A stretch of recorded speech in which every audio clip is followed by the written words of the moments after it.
السلام علیکم ورحمۃ اللہ تعالی وبرکاتہ۔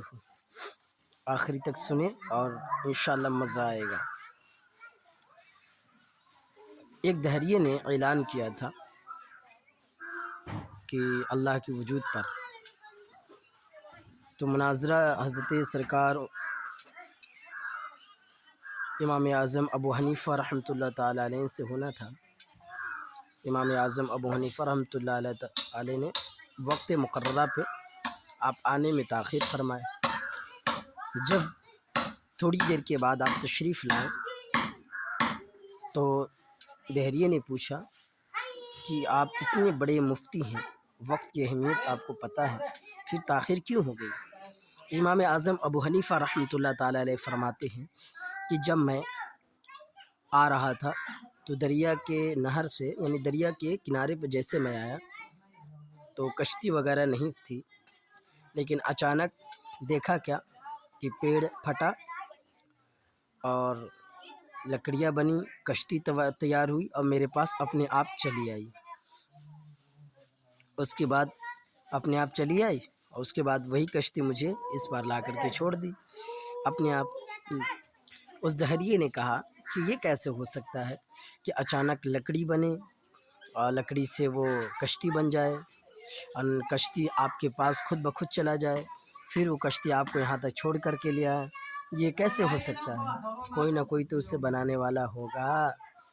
امام اعظم ابو حنیفہ فرماتے ہیں کہ ارے نادا، جب ایک چھوٹی سی کشتی کو خود سے نہیں بن سکتی، ایک چھوٹی سی کشتی خود سے نہیں بن سکتی، اس کا کوئی نہ کوئی بنانے والا ہوگا، تو اتنا بڑا آسمان، اتنی بڑی زمین، اتنے بڑے چاند سورج، اتنی بڑی کائنات، چرند و پرند، شجر و حجر، سمندر، پہاڑ، سب کا کوئی نہ کوئی تو بنانے والا ہوگا۔ اسی بات پر سب ہکا دکا رہ گئے اور سب لوگوں نے اللہ کی وجود کو قبول کر لیا۔ کچھ لوگ کہتے ہیں جو دکھتا نہیں اسے مانتے نہیں۔ تو یہ بتاؤ، کسی کے پیٹ میں درد ہو، سر میں درد ہو، بدن میں درد ہو، کیا وہ دکھتا ہے؟ ٹھنڈی ہو یا گرمی ہو، آدمی دیکھتا ہے؟ نہیں۔ ہوا چلتی ہے، آدمی دیکھتا ہے؟ نہیں۔ خوشبو ہو یا بدبو ہو، آدمی دیکھتا ہے؟ نہیں۔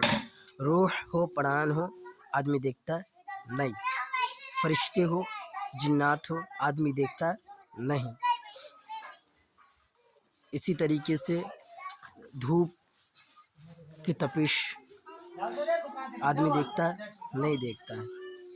اسی طریقے سے بہت ساری چیزیں ہیں آدمی نہیں دیکھتا، نظر نہیں آتا، لیکن پھر بھی وہ چیز ہوتی ہے۔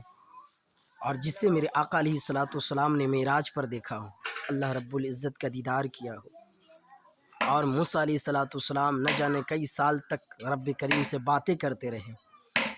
جب لاسٹ میں موسیٰ علیہ السلام نے کہا اے مولا میں تجھے دیکھنا چاہتا ہوں، تو اللہ تبارک و تعالیٰ نے فرمایا اے موسیٰ تو مجھے نہیں دیکھ سکتے، تو مجھے نہیں دیکھ سکتے۔ موسیٰ علیہ السلام نے کہا کہ میں دیکھنا چاہتا ہوں مولا۔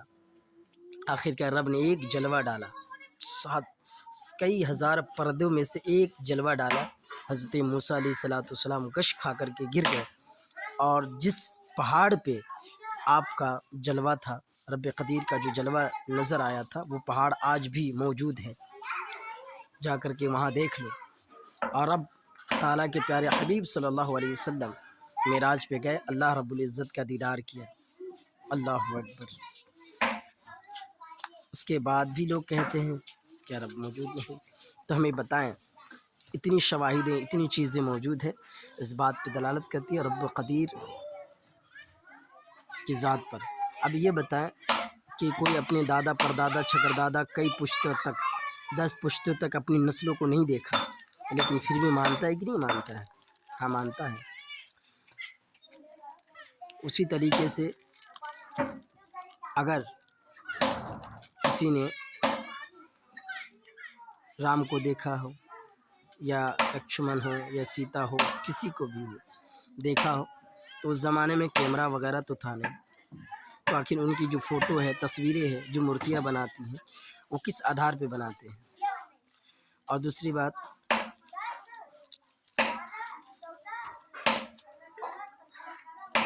کہ اگر اللہ رب العزت کا جس طریقے سے اور تصاویر دیوی دیوتاؤں کی جو تصویریں ہیں ڈسٹ بین وغیرہ میں، کچڑے میں، ملبے وغیرہ پہ پڑے رہتے ہیں تو اس سے انسلٹی ہوتی ہے۔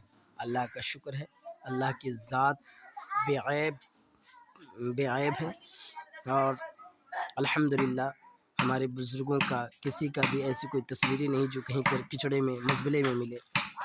اور اللہ تبارک و تعالی ہم سبوں کو سمجھ عطا فرمائے اور عقل سلیم عطا فرمائے، اور عقل و شعور سے سوچنے اور سمجھنے کی توفیق عطا فرمائے۔ اللہ سب کو ہدایت عطا فرمائے۔ السلام علیکم۔